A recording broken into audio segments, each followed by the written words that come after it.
Iran की जानिब से कहा गया कि हमारी तैयारियां पहले से बहुत बेहतर और बहुत मजबूत हैं, तो रिटेलिएशन का हाँ, अब ये है कि ईरान इज़ नॉट वेनेजुएला। 4 घंटे के लिए जब ईरान ने अपना एयर स्पेस बंद किया था, उस दौरान ईरान की सीमा के करीब 2 जेट मार गिराए गए। अमेरिका को बहुत बड़ा झटका लगा है। आज बरोज़ जुम्मतुल मुबारक अमेरिका का जंगी त्यारा F-35 लाइटनिंग एयरक्राफ्ट जो है वो तबाह हुआ है। सर ट्रम्प को आप लोग अब देखिए आप तो पहले इस बात का जवाब देना कि पूरा इंटरनेशनल मीडिया ये कह रहा है कि आप अपनी एयर बेस देने जा रहे हैं ईरान के खिलाफ। US troops are poised on the border of Balochistan, Pakistan and Sistan, Balochistan.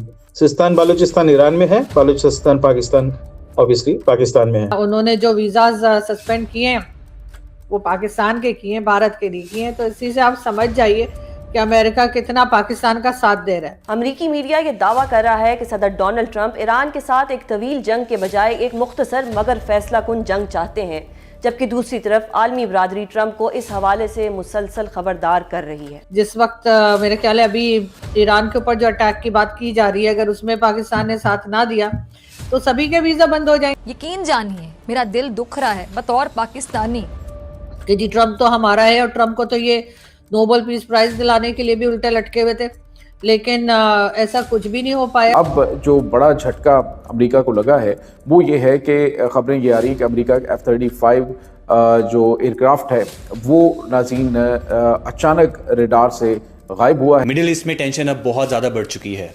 Iran और अमेरिका के बीच वॉर लाइक सिचुएशन बनी हुई है। ईरान की तरफ से मिल रही लगातार धमकियों के बाद अमेरिका ने एक बहुत बड़ा कदम उठाया है। रिपोर्ट्स ने कंफर्म किया है कि बढ़ते हुए टेंशन को देखते हुए अमेरिका ने अपने लोगों को वापस बुलाना शुरू कर दिया है। ये खुलासा तब हुआ जब ईरान के एक बड़े सीनियर ऑफिशियल ने बताया कि तेहरान ने अपनी सभी नेबरिंग कंट्रीज को स्ट्रिक्ट वार्निंग दी है। ईरान ने कहा है कि अगर वॉशिंगटन ने उन पर कोई भी अटैक किया तो ईरान उन सभी जगहों को टारगेट करेगा जहां अमेरिकन बेसिस मौजूद हैं। देखा जाए तो ईरान इस वक्त डबल ट्रबल में है। एक तरफ देश के अंदर पिछले 2 हफ्तों से बड़े लेवल पर प्रोटेस्ट और सिविल अनरेस्ट चल रहा है, एंड दूसरी तरफ अमेरिका की मिलिट्री एक्शन का डर। अमेरिका के किसी भी पोटेंशियल अटैक से बचने के लिए ईरान ने सऊदी अरेबिया, UAE, तुर्की जैसे रीजनल कंट्रीज को रेड अलर्ट पर रखा है। क्या अमेरिका वापस पीछे हट रहा है या ये किसी बड़े अटैक की तैयारी है? मिडिल ईस्ट का ये पावर स्ट्रगल अब किस मोड़ पर जाएगा, ये देखना काफी इंटरेस्टिंग होगा। US troops are poised on the border of Balochistan, Pakistan and Sistan, Balochistan. Sistan, Balochistan Iran में है, बालूचिस्तान पाकिस्तान ऑब्वियसली पाकिस्तान में है। क्या तादाद है, कितने लोग हैं, किस टाइप के ट्रूप्स हैं, फोर्सेस हैं, ये सब अभी पता नहीं है, but one can safely assume there'll be special forces, there'll be airlift, there'll be combat aircraft which obviously will probably fly from USS Abraham Lincoln जो उनका जेराल्ड फोर्ड क्लास सबसे बड़ा सुपर कैरियर है, and obviously they also have a drone force in a base within the Kalat region. तो ये है unconfirmed है, ये लोग स्ट्राइक करेंगे कि नहीं, will they ingress, we don't know yet, number 1। Number 2, Pakistan में इंटरनेट बंद है, so they have shut down internet which is obviously indicative of some kind of an action which they don't want to highlight, दुनिया को बताना नहीं चाहती है Pakistani authorities, ठीक है। दूसरा डेवलपमेंट, अजरबैजान जो ईरान से सटता है उसके उत्तर पश्चिमी छोर पे, और ईरान के उत्तर पश्चिमी छोर पे जो पॉपुलेशन है वो भी तादाद में अजरी ज्यादा हैं, वहां से भी certain Israeli assets as well as US assets they are poised to strike.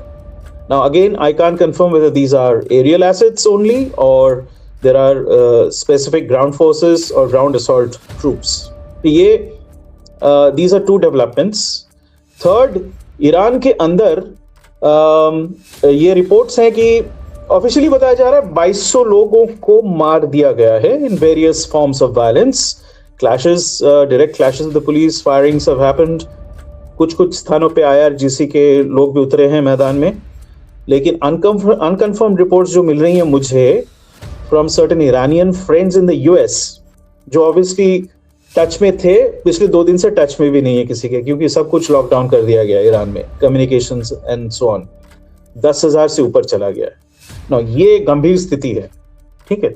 अच्छा, अब इसमें देखते हैं कि इस स्थिति में it is very clear that कोई मेजर एक्शन होगा ईरान में, और उसके दो पहलू हैं. Number one, it will be okay, let me put it this way.